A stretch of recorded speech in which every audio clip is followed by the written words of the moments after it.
Hello, thank you for watching, and welcome to the next video in my series on basic statistics. Now, as usual, a few things before we get started. Number one, if you're watching this video because you are struggling in a class right now, I want you to stay positive and keep your head up. If you're watching this, it means you've accomplished quite a bit already.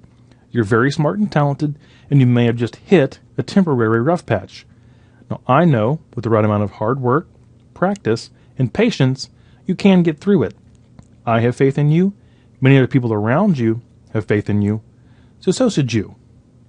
Number two, please feel free to follow me here on YouTube, on Twitter, on Google+, or on LinkedIn. That way, when I upload a new video, you know about it. And it's always nice for me to connect with people who watch my videos online, wherever in the world you may happen to be. Now, on the topic of the video, if you like it, please give it a thumbs up.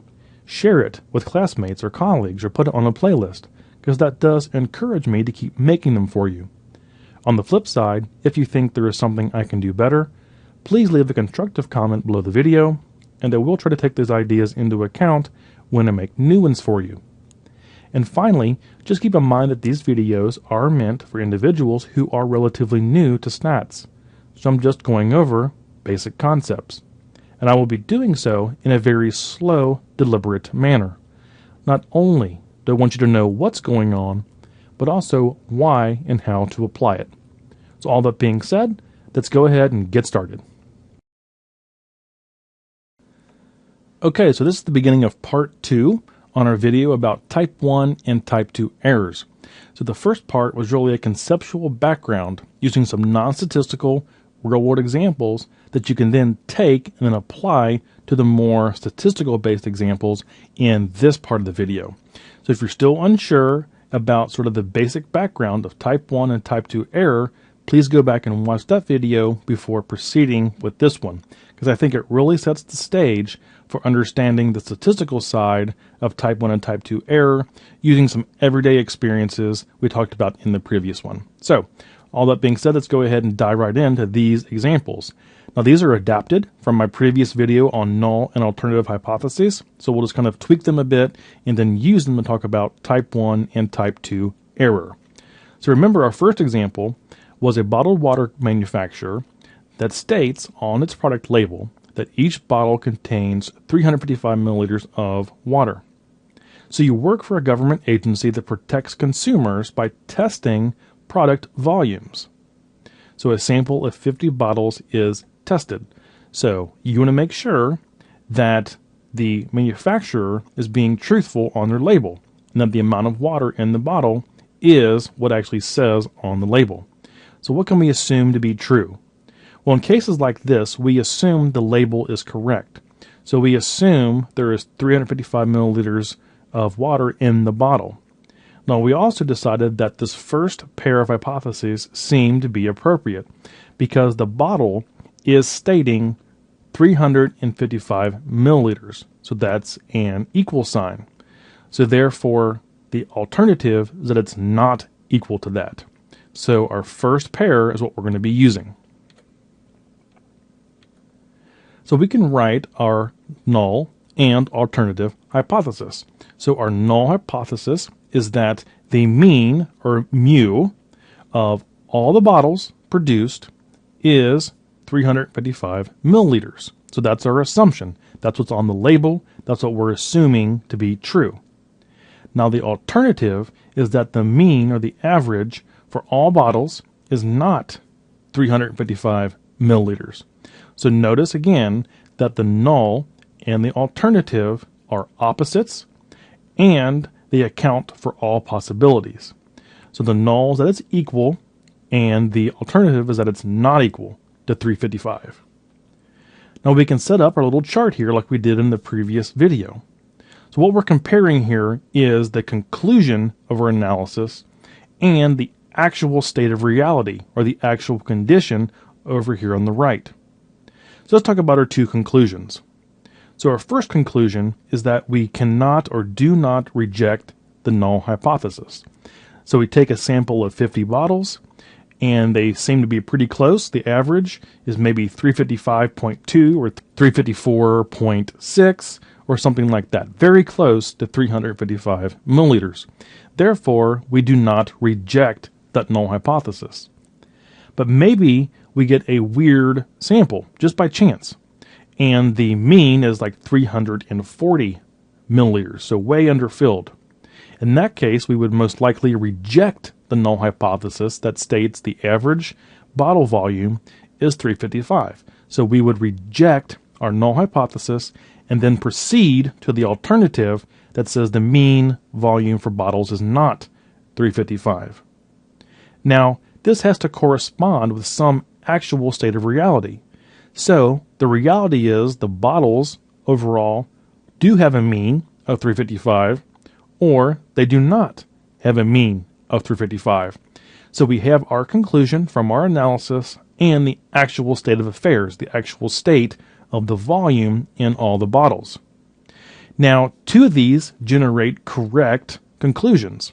So if we take a sample and it's around 355, we will not reject our null. And if the actual state of affairs is that the bottles are around 355, then that is correct.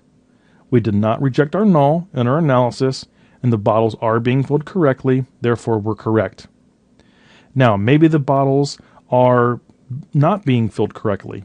So we get a sample, it's not close to 355, therefore we reject the null hypothesis, and the actual state of affairs is that they are indeed not being filled correctly. So if we reject our null and the state of affairs, or the actual condition, is that it's not being filled correctly, then again we've made a correct conclusion, a correct decision there. Now, of course, we have type 1 and type 2 error. Let's look at type 1 error first. So let's say we get a sample of 50 bottles, and we come up with a mean for that sample of 343 milliliters, a lot lower than 355. Therefore, we would probably reject our null hypothesis. Now, what if our sample is flawed? Maybe we got a weird sample just by chance, and that's the point of statistics. There's always going to be this case where we get sort of a weird sample that's not representative, or something along those lines. But the bottles, in actuality, overall, are being filled correctly. So we rejected our null hypothesis, but the bottles are being filled correctly. It's just our sample has some problem with it. In that case, we committed a type 1 error. We rejected the null hypothesis when we should not have. And that is classic type 1 error. Let's talk about type 2 error. Let's say that we get a sample and it's around 355. But in actuality, the bottles are not being filled correctly. So we do not reject the null hypothesis, but the state of reality is that the bottles are not being filled correctly. And that is a type 2 error. So we do not reject the null hypothesis when we should have.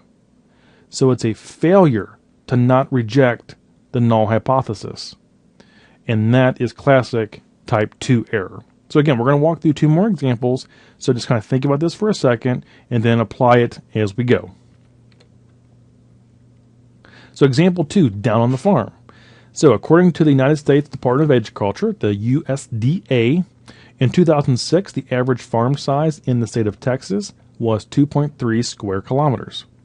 Now, since the decade-long trend has been for farm sizes to increase due to large agribusinesses buying up land and making bigger farms, a business analyst wishes to test if the current 2013 farm size is larger than it was in 2006.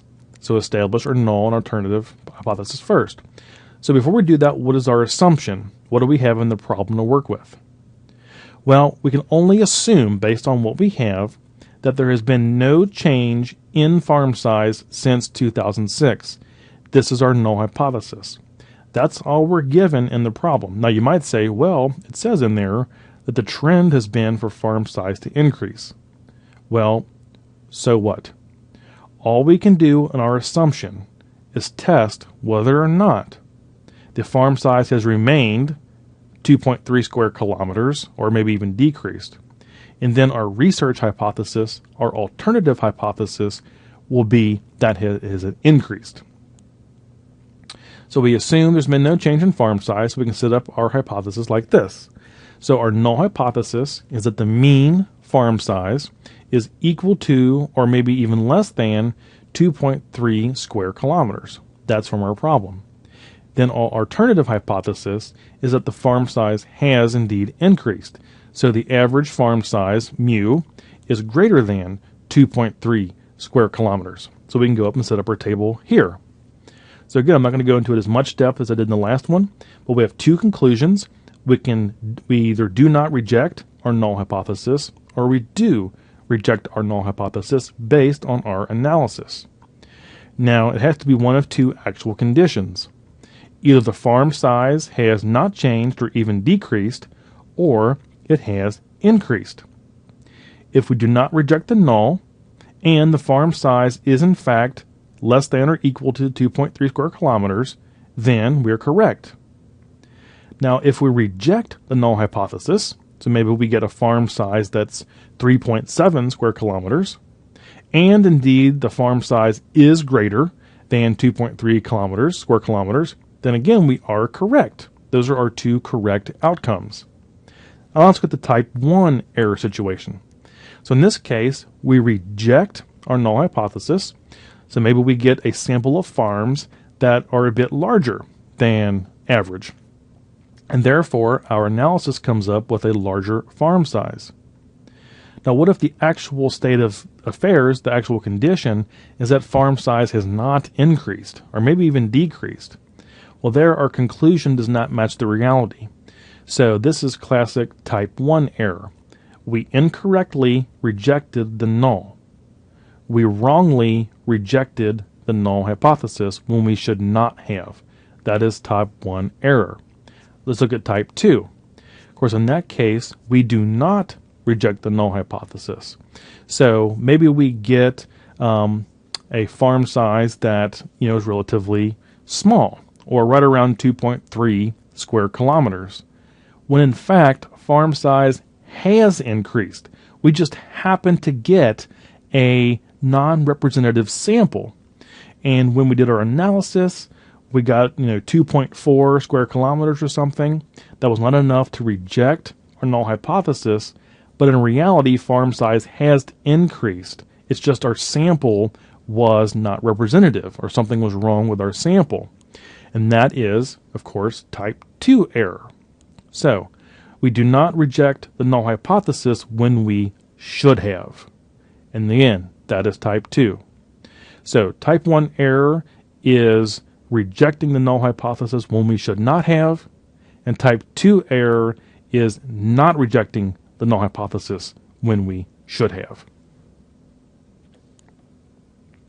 Okay, our final example, and that is our Manchester United example. So, during the 2010-2011 English Premier League season, Manchester United home matches had an average attendance of 74,961. So a club marketing analyst would like to see if attendance decreased during the most recent season. So establish our null and alternative hypothesis for this analysis. We can only assume the attendance remained the same, or maybe even increased. Because remember, our research question, our alternative hypothesis, our research question is, did the attendance decrease? But our assumption is that it remained the same, or maybe even increased. So we can set up our hypothesis like this. So our null hypothesis is that the average attendance was greater than or equal to 74,961. So it was the same, or it even increased. Now, our alternative hypothesis, the research hypothesis, is that the average attendance decreased. So is less than 74,961. So we can set up our table again. So we have two conclusions: do not reject the null hypothesis, or reject the null hypothesis, and then two actual conditions. Either the attendance stayed the same or increased, or did in fact decrease. So if we do not reject the null hypothesis, So we look at the season's attendance, and it was right at, around 74,961, or maybe a little bit higher. Then our analysis would indicate that we're not going to reject that null hypothesis. It says greater than or equal to, and the actual condition is that it actually did remain the same or increase. So that's correct conclusion. Now we could reject the null hypothesis. So we do our analysis of the most recent season, and in fact attendance is down to maybe like 68,000 or something like that. In that case, we would reject the null hypothesis and then go on to the alternative that says it is less than 74,961. So if we reject the null hypothesis based on our analysis, the actual condition was that it is less than 74,961, then in that case, again, we are correct. Now let's say we reject our null hypothesis, but the attendance actually remained the same or increased. So maybe believe it or not, we missed a number. So let's say there were 13 home matches, but we only typed 12 into the calculator. But then we divided by 13. That could mess up our average, right? So we incorrectly reject the null hypothesis, when indeed the actual condition is that the attendance remained the same or increased. That does happen, so that would be a type 1 error. And of course, we could have where we fail to not reject the null hypothesis. So we take a sample or we look at our data, and maybe we actually type in a number twice into our calculator. And of course, we divide by 13, or we divide by one less than is actually there. So therefore, our attendance is higher than it actually is. So in that case, we do not reject the null when we should have. And again, that is type 2 error.